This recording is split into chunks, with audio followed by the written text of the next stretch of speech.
या छात्र स्त्री के पास से भी होकर गुजर जाए तो नष्ट हो जाता है। यति में आसक्ति नहीं होनी चाहिए, यदि आसक्ति है तो यति नहीं। यति संगाद सुतो लालनाथ। और जो आज की पद्धति है उसमें अपने पुत्र का ज्यादा लालन पालन जो लोग कर रहे हैं उसे हमेशा के लिए नष्ट कर रहे हैं। पुत्र उस नष्ट हो जाता है जो उसको लालन पालन ज्यादा किया जाए। जी। विप्रो नध्ययनात्। ब्राह्मण हो और अध्ययन न करे, वकील हो ज्यादा किताबें न पढ़े, रिकॉर्ड न देखे, कोई नंबरदार हो और ज्यादा तजुर्बे की बात न सुनाए, वो बिना अध्ययन के नष्ट हो जाता है। विप्रो अनध्ययनाद कुलम कुतनयाद। बड़े से बड़ा कुल बेटा दुष्ट हो गया है, बुरा बेटा है, कुपूत है, तो कुल नष्ट हो जाता है। जय हो, जय हो। शीलम खलोपासनात्। कितना भी चरित्रवान और सच्चरित्र और सदाचारी आदमी हो, यदि दुष्ट की सेवा में चला गया है तो मिलता ही नहीं, लापता हो जाता है, काम नष्ट हो जाता है। जी। खलम खलोपासना अर्थात खल की उपासना से, खल के पास बैठने से, सत्संग से शील अर्थात चरित्र बिल्कुल नष्ट हो जाता है। आपने देखा होगा बड़े से बड़े पुलिस अधिकारी शराब और जुआबाजी और रंडीबाजी में पकड़े जाते हैं, उनका खेल खत्म हो जाता है। ह्री मद्याद। मद्य से लाज शर्म सब नष्ट हो जाती है। शराब के सेवन से लाज और शर्म नहीं रहती। इसलिए आपने दिखाया होगा कि जो बुरे लोग हैं वो औरत को भी शराब पिलाते हैं। ह्री मद्याद अनवेक्षणादपि कृषि। और जमींदारी बिना देखे, तू स्वांग देख रहा है खेत में पहाड़ी खा रही है, क्या खेती को नहीं देखेगा, नष्ट हो जाएगी, नष्ट हो जाएगी। ह्री मद्यादनवेक्षणादपि कृषि नेहो प्रवासाश्रयाद। हरि के बहुत साथी थे, भैंस चराने में साथ रहे, लेकिन अब पप्पू आ गया है, वो साथी कहाँ चले गए किसी का पता नहीं। यदि दूर रहते हो मित्रों से तो मित्रता नष्ट हो जाती है। बिल्कुल। मैत्री रप्रणयाद। मित्रता में यदि लेना देना और साथ तुम्हारा दिल नहीं है, प्रेम नहीं है, तो बनिए का व्यापार हो जाती है, मित्रता नष्ट हो जाती है, मित्रता नहीं रहती। उसे फिर कृष्ण और सुदामा का उदाहरण नहीं दे सकते। ह्री मद्या, हाँ, ह्री मद्यादनवेक्षणादपि कृषि नेह प्रवासाश्रयाद मैत्रीरप्रणयाद।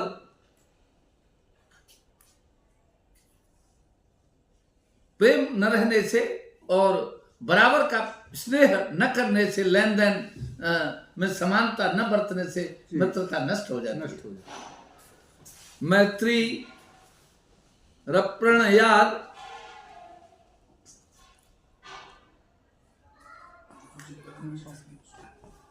मिल जाए, धन मिल जाए, लेकिन आचरण नीतिपूर्ण न रहे, न्याय और नीति से आप हट जाएं तो सारी समृद्धि नष्ट हो जाएगी, दो कौड़ी औकात रह जाएगी। समृद्धिरन या त्यागात प्रमादात धनम। यदि त्याग करने की क्षमता न हो और प्रमाद माने आप बेहोशी में पड़े रहे नशे में, तो धन बहुत जल्दी नष्ट हो जाएगा। जय हो।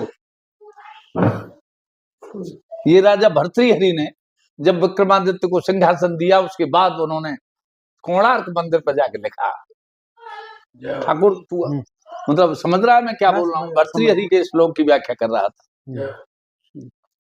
तो शुरुआत में उन्होंने क्यों ऐसा कहा, इसका भी तो रीजन बता दो। वो तो भयंकर रीजन है, उस पर बहुत लंबा का कोई नहीं। अब जब सास चली गया, राजा का पुण्य जग गया और उसे एक नाथ संप्रदाय के ऋषि उसके मिलने आए जो गुरु थे, तो उन्होंने कहा भर्तृहरि हाँ तू तो बहुत धन्य है भाई, ले अब तेरा न्याय और नीति से प्रभावित हो के मैं तुझे अमर फल देता हूं।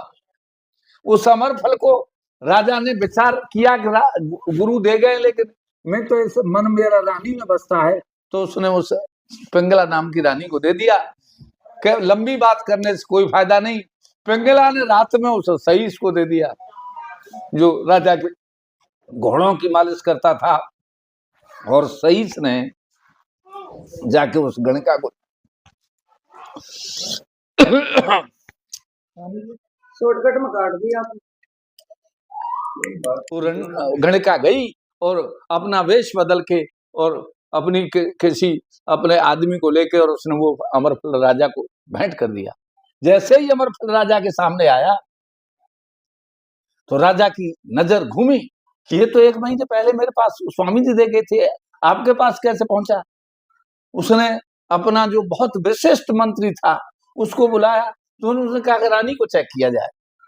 तो रानी ने कहा कमरफल तो मैंने खा लिया महाराज। फिर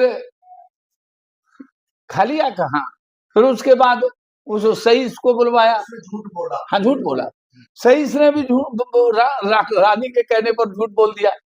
फिर उसको गणिका को बुलवाया तो गणिका ने कहा कि महाराज ये फल मुझे उसने दिया था और ये फल रानी ने उसको दिया। सापन्यमित सत्य जन्म सजनो न सक्त अस्मत् कृते च परितुष्यत काचिदन्या धिक्तां च तं च मदनम च इमां च मां च।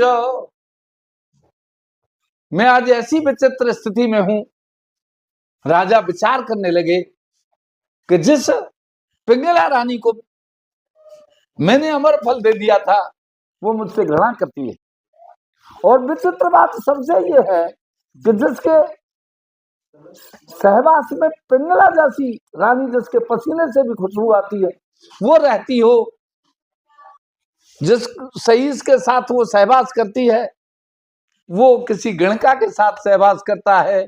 और जिन गणिकाओं को मैं उज्जैन से बाहर कर चुका था वो मुझे अमर देखना चाहती हैं।